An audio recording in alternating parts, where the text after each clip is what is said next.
Jibu, what we do is we equip entrepreneurs to launch safe drinking water franchises in East Africa.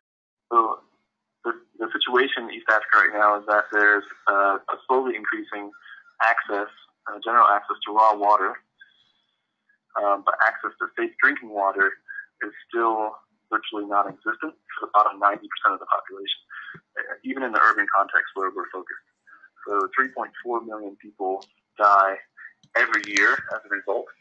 And more specifically, we're addressing the issue that about half of all development sector water projects fail within 2 to 3 years, primarily because there's a lack of local ownership and proper incentives on the ground.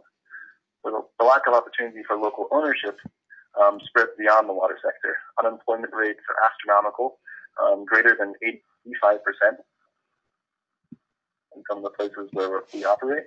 And the trend has been that the private sector sticks to company-owned models, while the non-governmental sector generally does not have an organically profitable business model to offer to local entrepreneurs. We can go on to slide 3, Hallie. So Jibu's solution is to address the systemic roots of the opportunity crisis and the water crisis by giving co-invested entrepreneurs a real eye-to-eye partnership opportunity. So we finance and support entrepreneurs to launch organically profitable drinking water franchises.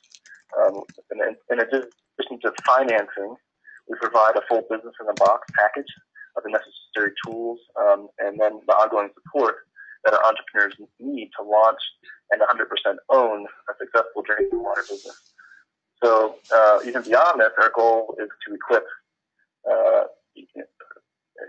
and develop entrepreneurs into smart social entrepreneurs that will ultimately lead and grow the small and medium-sized enterprises that will fill the missing middle in East Africa.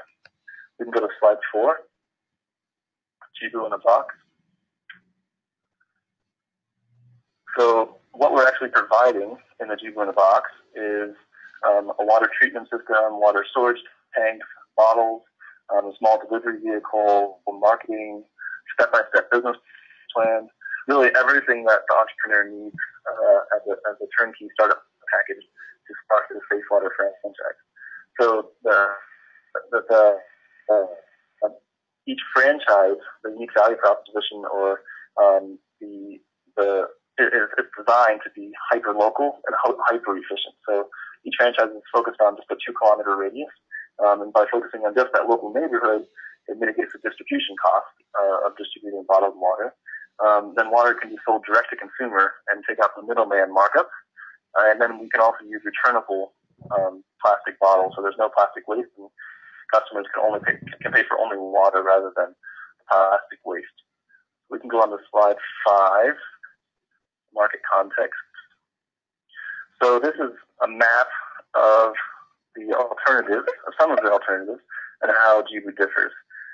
We don't have time to go through all of this, but I think for some of you that have a water sector background, it would be interesting to study, to go through this more in depth after the presentation. I think the top 5 or 6 are the most important, probably. Independently owned, affordable, convenient, safe, good taste. I think every single one of these factors is absolutely critical to a water business being successful. So opting to not have one of these is like not having a steering wheel on a car, or opting to have seats or something. It's I think every independent element is really crucial for market uptake and success. Our primary competitor is in the top row, the first column to the right, boiled water. We see that as the primary alternative that we're facing in our target market. So Jibu water is cheaper than the cost of boiling. It's just the cost you pay in charcoal to boil water. And it's more convenient because it's doorstep delivery. That's the major value proposition to the consumers that we're offering. So we can go to slide 6. So to date, we have franchises in 3 countries. We're in Rwanda, Uganda, and DR Congo. We think we have a lot of the processes in place and the quality control needed to have consistent product and consistent taste.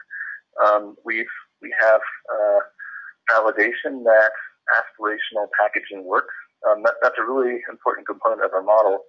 Is we decided to bottle water rather than just treat it and distribute or have consumers come and fill jerry cans themselves. And that's because there's then a class association and an aspirational quality associated with bottled water because it's then only affordable to the top 10% of the market in East Africa.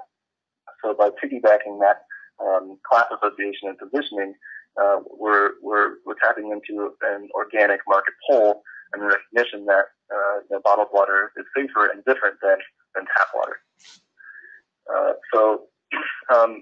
And then I think the most compelling validation that we've had so far is the viral interest to own a franchise that we're finding. So we have a pretty impressive waiting list of qualified, mission-minded entrepreneurs who are really excited to launch a Jibu franchise. And I think, again, it's because we're unique in offering them a true ownership opportunity for something that is profitable and also meeting a need that they face, virtually everyone, 90% of the market faces on a daily basis from the lack of safe water access. And price points is another key validation we found.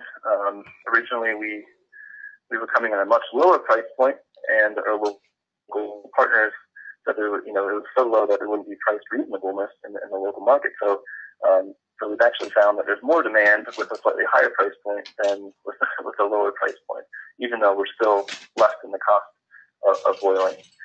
We can go on to slide 7, milestones and goals. So our overall goal is to launch 24 new businesses, 12 in Rwanda and 12 in Uganda, over the coming year. And the rest of these are milestones that are really qualifiers to that overarching goal. And I think we're on track for all of these things. So 2,000 liters per day per franchise. Within a month, actually, we're already going to be there. In Uganda and Rwanda, where we're focusing. We decided not to grow or scale in DR Congo this time because I don't think they're ready yet. We can go on to slide 8. I'll start going a little quicker because I think we're out of time otherwise. So how we're structured is 3 tiers. There's Jibu Corporate, which is Ian Howells, our CFO, Randy Welsh, co-founder, and my father, actually, and then our pro bono staff and advisory team, regional developers who will be ultimately growing the total number of franchises, and then franchisees who are single unit owner operators on the ground of each franchise. So our plan for next year is to go forward with the 2 regional developers we have and have each of them launch 12 new franchises. We can go on to slide 9, impact by 2020. So you can see that our impact goes a lot further than just making safe water radically affordable.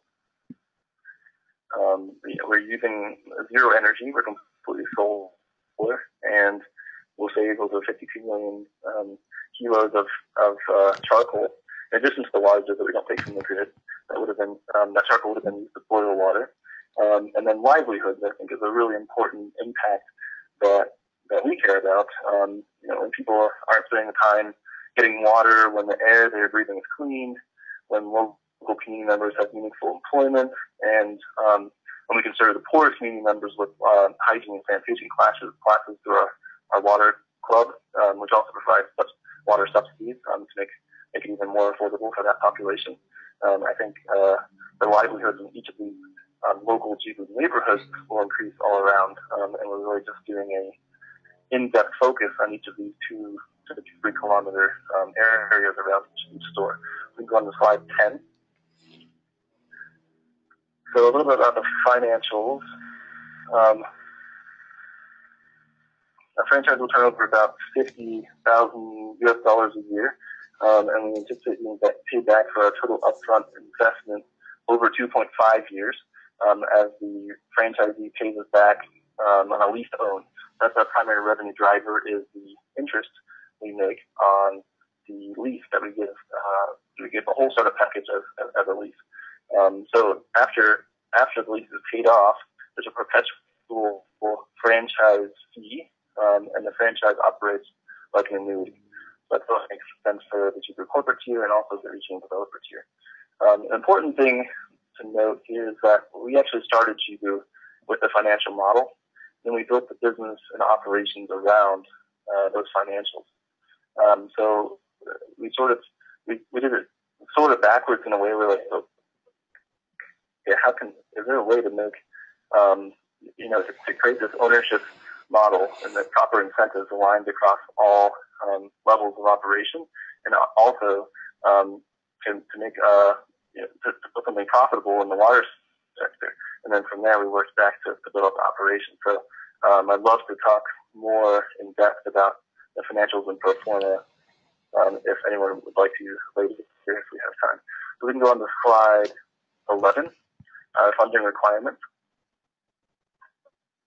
So we're getting near to a close for a 2.5 million Series A, and that will be our operating budget for the next 2 years and allow us to launch 24 new franchises in the next year.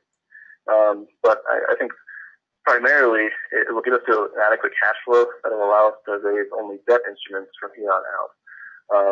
And then we have a unique opportunity from USAID for a matching grant. We're in the final negotiations with that of up to $1 million in non-dilutive capital, and that will significantly help with de-risk for the investment for private investors. So we can go on to slide 12 and just put them through. This is a little bit about our teams. I'll just skip this section. We can talk about it later, just so I have a chance to hear from all of you. So we can go on to slide 13. So in summary, Jibu provides asset financing and support to equip entrepreneurs to launch profitable franchises that we believe are capable of ending the water crisis. We have proof of concept at the unit level of single franchises, and we now have the opportunity to get proof of concept as to how quickly we can scale and grow. So, creation of local business ownership, permanent access to safe water, and then ultimately organic growth of impact through revenues generated is really the opportunity. So our plan is to launch, again, 24 businesses in Uganda and Rwanda, and this will require strategic planning, top talent staffing, equipment and materials, and better supply chain management, financial support, among other things. We'll go on to the last slide, 14. The best way to really dig deeper and get more information is to join the investor Dropbox. And there's a link there on the bottom right corner of the slide. It goes in depth with, with the whole business model, with a pro forma, and a lot of other processes and operations. So, I'm excited to hear your constructive